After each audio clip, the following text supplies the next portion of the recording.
तो दोस्तों कैसे हैं आप सभी लोग। स्वागत करते हैं एक और नई वीडियो में। आज हम लेकर आ चुके हैं एपिसोड नंबर 28 को।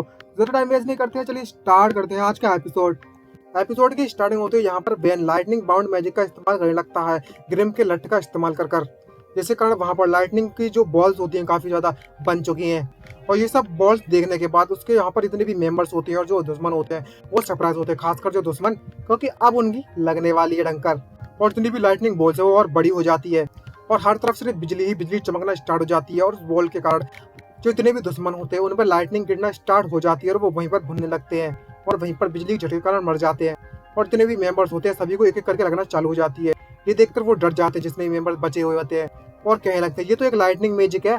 और देखते हैं कि ये स्टाफ, ये तो मिस्टर ग्रिम का है, हमारे बॉस का। और वो चिल्लाते हुए कहने लगता है हमारे बॉस मारे जा चुके हैं, उनका जो लाइटनिंग स्टाफ आई मीन जो मैजिक स्टाफ वो इस बंदे के पास है, जल्दी से भागो यहाँ से, हम हार चुके हैं। और ये सुनने के बाद तो सभी के लोग दुम दबाकर भागना चालू कर देते हैं और इतनी फट गई ना उनकी कि क्या ही बताएं। और वैन उन्हें देख रहा है वहां से भागते हुए और उसके जो पार्टी मेंबर्स होते हैं वो भी एकदम से शॉक होते हैं और चैन की सांस लेते हुए कहने लगते हैं आखिरकार ये लोग चले ही गए। और सभी लोग वहीं पर बैठ जाकर खुश होने लगते हैं, यह हमारी जीत हुई। और वैन ये सब देखने के बाद मन में सोचते हुए लगता है ये लोग वाकई में बहुत ज्यादा अच्छी तरीके से फाइट किया है और वाकई में हार्ड फाइट थी इनके लिए। भले ही में उनके बॉस एक मेज और वेयरवुल्फ से फाइट करने में लगा हुआ था, लेकिन यह लोग भी आउट नंबर थे क्योंकि इनकी संख्या सिर्फ 14-15 लोगों थी और दुश्मनों की संख्या 100+। और ये सभी लोग खुश हो जाते हैं कि वह लोग जीत चुके हैं। और तभी हमें रेड हर्ट गाय को दिखाया जाता है जो कि जमीन पर पड़ा हुआ है, एकदम थक गया पूरी तरीके से।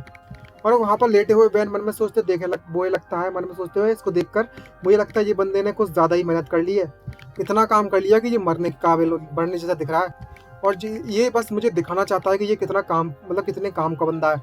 लेकिन कुछ भी हो, ये इंटरेस्टिंग तो है। इसके पास बस इतनी सी पावर है कि वो अपने हाथों में आग को जनरेट कर सकता है। बस उसी पावर को इस्तेमाल करते हुए वह इस बैटल में सरवाइव नहीं कर सकता था, इसने अपना दिमाग भी लगाया। और तो और जो स्टार्टिंग से ही फाइट करने में लगा हुआ था, स्टार्टिंग से ही और फ्रंट लाइन पर और अपनी लाइफ पर टंगे हुए भी, मतलब उसकी मौत उसे गले पर टंगी हुई है फिर भी फाइट कर रहा था अपनी जान बचाने के लिए। वाकई में जीत की खुशी में नहाने का मजा ही कुछ और होता है। ये वाकई में प्राइस, मतलब अच्छे कमेंट डिजर्व करता है और तारीफ तो देनी पड़ेगी इस बंदे को। और ये काफी समय पर एक नंबर पर डेंजर सिचुएशन में फंस चुका था, काफी खतरनाक सिचुएशन में, लेकिन फिर भी ये बच निकला। और इसने अपनी लिमिट से ज्यादा फायर एबिलिटी का इस्तेमाल किया है, इसने काफी ज्यादा अच्छा काम किया है और मुझे इसे डराने की और भी ज्यादा जरूरत नहीं है अब, इसने काफी अच्छा काम किया है। और वैन उसकी तरफ आता है और इससे कहने लगता है तुमने काफी ज्यादा अच्छा काम किया इस बार, और स्माइल मारता है, जिसे सुनकर वो भी खुश हो जाता है। और वैन वहां से चला जाता है अपने लट को चेक करने के लिए।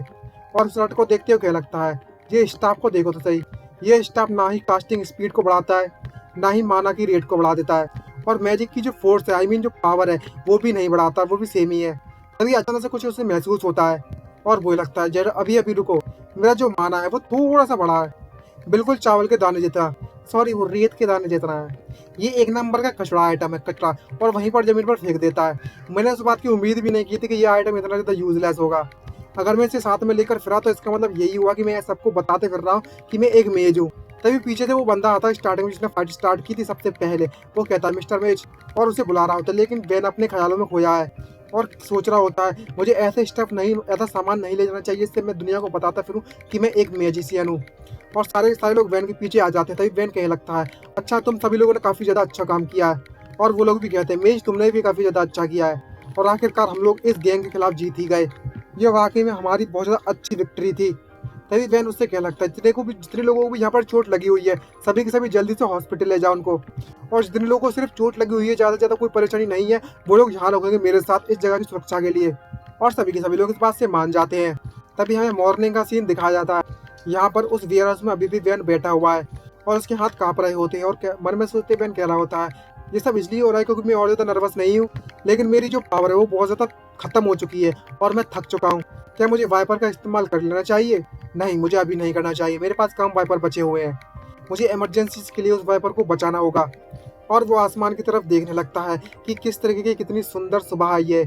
और इसने काफ़ी ज़्यादा फाइट भी की थी, इसका माना भी, मतलब इस्तेमाल तो हुआ ही था ना, मैजिक थक तो जाएगा, स्टेमिना तो जाता है मैजिक इस्तेमाल करने में। और उस दिन के बाद एक और दिन आराम से निकल गया बिना किसी परेशानी के, और वहाँ पर कोई भी हमला नहीं हुआ और किसी भी तरह की गैंग वापस हम पर हमला करने नहीं आई उसके बाद से ही। और सभी लोग एक्साइटेड होते हुए अपने पैसे लेकर वहाँ से निकल गए और हमें जाते हुए दिखाया जाता है उन बंदों को जो कि आए हुए थे वहाँ पर काम करने के लिए। उनमें से एक बंदा मेरे इस वैन से कह रहा होता अपना ख्याल रखना। तभी वैन उसके अंदर आता है और कहने लगता है अब जबकि सब लोग यहाँ से जा ही चुके हैं और तो और जो स्टोरेज है वो भी मैंने स्टेबलाइज कर दी है और सारी की सारी सिचुएशन भी रिपोर्ट कर दी है। अब सिर्फ मेरे पास एक ही काम बचा हुआ है कि जो सैंपल है उसे मैं पेटेंट ऑफिस तक पहुँचा दूँ। लेकिन फिर भी यहाँ से जाने से पहले कुछ मेडिसिन ले ली जाए। यहाँ पर वो सोचने लगता है जब उसने फ़ोन करके पूछी थी उस सेज से कि मैं यहाँ से कुछ मेडिसिन ले जा सकता हूँ अपने लिए इस्तेमाल करने के लिए, उसने परमिशन भी दे दी थी। और वो परमिशन देते हुए कहने लगता है कि तुम जितनी चाहे उतनी ले जा सकते हो। और वो अपने बैग में उन्हें भरने लगता है मेडिसिन को। और यहाँ पर वो मेल्टन और टॉनिक मेडिसिन को ले जाता है जहाँ पर वो थक जाता है तब के लिए। और ये मेरा विटामिन सप्लीमेंट है क्योंकि उसके घर पर है नहीं। और काफ़ी ज़्यादा मेडिसिन ले जाने लगता है और अपना बैग पैक करके वहाँ से निकल जाता है और देखता है कि वो स्टाफ अभी वहीं पर पड़ा हुआ है। और उस स्टाफ को उठाते उम्र में सोचते कहता है क्या मुझे इसे बेच देना चाहिए, कम से कम कुछ पैसे तो मिलेंगे। और वो स्टाफ को लेकर चल जाता है और कहने लगता है अगर मैं इस स्टाफ को जेनी को दे देता हूँ तो शायद मैं कुछ वाइपर्स खरीद सकता हूँ, एक या दो। और वो अंडरग्राउंड शॉप पर पहुंच जाता है बार पर अपनी टैक्सी को लेते हुए। उसकी गर्दन बहुत ज़्यादा दुख रही है, यहाँ पर उसने रिपोर्ट कर दिया होता है। और उसकी गर्दन दुखने के कारण वो कह रखता है ये जॉब वाकई में बहुत ज़्यादा थकाने वाली थी, मैं उसी के बाद आराम कर सकता हूँ जब मैं इस सैंपल को ऑफिस तक पहुँचा दूँ। मुझे इस तरह का काम करना बिल्कुल भी पसंद नहीं जिसके लिए मुझे दूसरों के लिए सामान पहुँचाना पड़े, डिलीवरी बॉय का काम। और तो और मैं डिस्ट्रिक्ट 10 से ज़्यादा अंदर कभी गया ही नहीं हूँ। और तभी हमें अंदर की बिल्डिंग का सीन दिखाया जाता है जो कि डिस्ट्रिक्ट 8 में होती है पेटेंट ऑफिस, काफ़ी ज़्यादा बड़ा है खैर। और वैन उधर उधर देखता है और बोलने लगता है ये सब देखने के बाद ये जगह वाकई में बहुत ज़्यादा क्लीन और बहुत ज़्यादा शांति भरी है, जैसा कि उम्मीद की थी। ये एक ऐसी जगह है वास्तव में उस लायक है यहाँ पर बल्कान सिटी का लीडर रहता हो। सिटी गवर्नमेंट की जो एडमिनिस्ट्रेटिव है वह सभी के सब लोग 1 डिजिट डिस्ट्रिक्ट में रहते हैं हमेशा, मतलब 1 से लेकर 9 तक की डिस्ट्रिक्ट में, और सबसे ज़्यादा सुरक्षित जगह। और तो ये पूरी की पूरी जगह गवर्नमेंट ऑफिसर से भरी हुई है जो कि पब्लिक सर्विस के लिए भी काम करते हैं कुछ। इसे देखकर तो ऐसा लगता है जैसे कि पुरानी कहानियों में से यहाँ एक टेम्पल आ गया हो। और वो पेटेंट ऑफिस में पहुंच जाता है बल्कान के, और वहाँ पर अंदर जाते हो कहने लगता है चलो अपना काम खत्म करो और निकल लो यहाँ से, बेटर रहेगा। तभी हमें दिखाया जाता है एक बड़ो वहाँ पर बैठा हुआ है। वो बहन से पूछने लगता है तुम जैसा एक जवान लड़का यहाँ पर क्या करने में लगा है, वो भी इतनी सुबह जल्दी जल्दी। और वो बुढ़ाऊ और एक डॉग वहाँ पर इंतजार कर रहा है, किसका पता नहीं। और वो वैन की तरफ देख रहा है। तभी वैन उससे क्या लगता है ये एक पेटेंट ऑफिस है, तुम्हें क्या लगता है कि मैं यहाँ पर क्या कर रहा हूँ। तभी वो पूछने लगता है मुझे लगता है तुमने किसी तरीके की न्यू टेक्नोलॉजी का आविष्कार किया होगा, ये वाकई में बहुत ज़्यादा इम्प्रेसिव है एक जवान लड़के के लिए। तभी वैन उसको देखते हुए मन में सोचते कहता अब मुझे क्या करना चाहिए। यह बुढ़ा इस जगह पर मतलब इस तरह की जगह पर एक्सरसाइज करने में लगा हुआ है, इसका मतलब तो यही हुआ कि यह कोई आम इंसान नहीं है। अगर इस तरीके का बंदा मुझसे बात कर रहा है इसका मतलब ये नहीं हुआ कि यह मुझसे कुछ चाहता है। ये मेरे लिए बहुत जल्दी होगा कि मैं यहाँ की गवर्नमेंट के पावरफुल लोगों के साथ इन्वॉल्व हूँ और जितना जल्दी हो सके इस जगह को छोड़कर चला जाऊँ बिना ज़्यादा बुरा इंप्रेशन छोड़े हुए। और तभी उसकी दोनों की आंखें मिलती हैं और वैन पहचान लेता है कि ये मेरे को नहीं देख रहा है बल्कि मैं ये पीछे टंगे हुए स्टाफ को देखता है और स्माइल मारने लगता है। और वैन उसके पास आता है और कहने लगता है जब जो शो मैंने कल रात को दिया था क्या तुमने उसे अच्छे से एंजॉय किया। तभी जो ओल्ड मैन होता है वो उससे कहने लगता है आखिरकार तुम्हारे कहने का मतलब क्या है।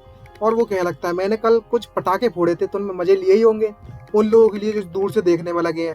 क्या तुम मेरा इंतजार इसलिए नहीं कर रहे थे क्योंकि तुमने उन पटाखों को एंजॉय किया था। डिस्ट्रिक्ट रिप्रेजेंटेटिव, तो यह बंदा डिस्ट्रिक्ट रिप्रेजेंटेटिव है। इसी के साथ ये एपिसोड खत्म होता है। अब नेक्स्ट एपिसोड में पता चलेगा आखिरकार क्या इनकी बातें होने वाली हैं। मिलते नेक्स्ट एपिसोड में, आज के लिए इतना ही, बाय बाय।